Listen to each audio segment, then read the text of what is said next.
સ્વાગત છે ફરી એકવાર આપણી યુટ્યુબ ચેનલ નકોમર્સની અંદર। મિત્રો આજના વિડીયોની અંદર આપણે વાત કરવાની છે સરકારી સહાય યોજના એટલે કે મિત્રો આઈ ખેડૂત પોર્ટલ ઉપરની જે તમામ ખેતીવાડીની યોજના છે એ ક્યારે આવશે।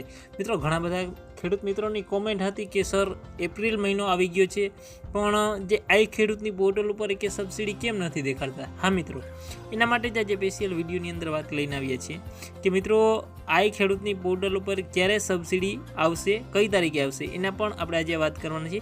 પણ એની પહેલાં મિત્રો તમારે એક કામ કરવાનું છે, આપણી ચેનલ ઉપર જો તમે નવા હોવ તો ચેનલને સબસ્ક્રાઈબ કરવાની છે અને બાજુમાં જે બે ઘંટડીનું નિશાન છે ત્યાં ઉપર ક્લિક કરી દેશો ને એટલે કોઈ બી વિડીયો અપલોડ કરશો તેની તમને નોટિફિકેશન સૌથી પ્રથમ મળી જશે। હા મિત્રો, હવે વાત કરીએ આપણે ગુજરાત રાજ્યની કૃષિ સહકાર વિભાગોની જે આઈ ખેડૂત પોર્ટલમાં જે સબસિડી આવવાની છે તે બાબતની। તો મિત્રો હાલ જે ચૂંટણીનો માહોલ છે તો 23 તારીખ લગન છે મિત્રો આચારસંહિતા લાગેલ છે એટલે ત્યાં સુધીમાં કોઈ પણ જાતની છે એ સ્કીમ આવશે નહીં। લોકસભાની ચૂંટણીને કારણે છે સરકારની વિવિધ કૃષિલક્ષી યોજના સહાય યોજનામાં પણ વિલંબ થઈ રહ્યો છે।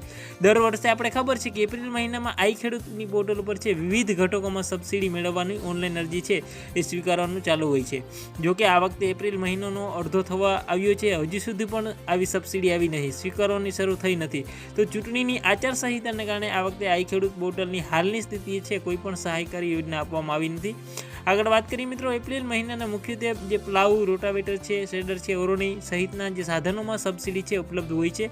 ગત વર્ષ એપ્રિલ મહિનામાં છે 60 જેટલા ઘટકોમાં છે સબસિડી અંગેની અરજી થઈ શકતી હતી, જોકે આ વર્ષે હજી સુધી અરજીમાં જે કામગીરી શરૂ થઈ નથી। આશા રાખીએ છીએ કે આગામી 23 એપ્રિલમાં છે ગુજરાતમાં ચૂંટણી પરિપૂર્ણ થઈ જશે, ત્યારબાદ છે આ જે બધી છે મિત્રો એ સબસિડીઓ છે મિત્રો એ તારીખ 23 પછી છે એ આવવાની છે। 23/4 પછી તમામ સબસિડીઓ છે એની ઓનલાઈન ફોર્મ ભરાશે। તો વિડીયો સારો લાગ્યો હોય તો તમામ ખેડૂત મિત્રો સુધી આ વિડીયોને અવશ્ય પહોંચાડશો અને ચેનલને સબસ્ક્રાઈબ કરશો અને વિડીયોને લાઈક કરશો।